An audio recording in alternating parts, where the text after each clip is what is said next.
இன்றைய இறைவார்த்தைகள். பலியே அல்ல, இரக்கத்தையே விரும்புகிறேன். மத்தேயு எழுதிய தூய நற்செய்தியிலிருந்து வாசகம். பிரிவு 9, இறைவார்த்தைகள் 9 முதல் 13 முடிய.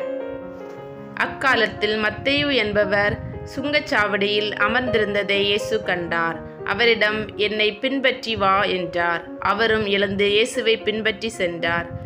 பின்பு அவருடைய வீட்டில் பந்தியில் அமர்ந்திருந்த போது வரி தண்டுபவர்கள், பாவிகள் ஆகிய பலர் வந்து இயேசுவோடும் அவருடைய சீடரோடும் விருந்துண்டனர். இதை கண்ட பரிசேயர் அவருடைய சீடரிடம், உங்கள் போதகர் வரி தண்டுபவர்களோடும் பாவிகளோடும் சேர்ந்து உண்பது ஏன் என்று கேட்டனர். இயேசு இதை கேட்டவுடன், நோயற்றவருக்கல்ல, நோயுற்றவருக்கே மருத்துவர் தேவை. பலியே அல்ல, இரக்கத்தையே விரும்புகிறேன் என்பதன் கருத்தை நீங்கள் போய் கற்றுக்கொள்ளுங்கள். ஏனெனில் நேர்மையாளரை அல்ல, பாவிகளையே அழைக்க வந்தேன் என்றார். இது ஆண்டவர் வழங்கும் அருள்வாக்கு. இறைவா, உமக்கு நன்றி.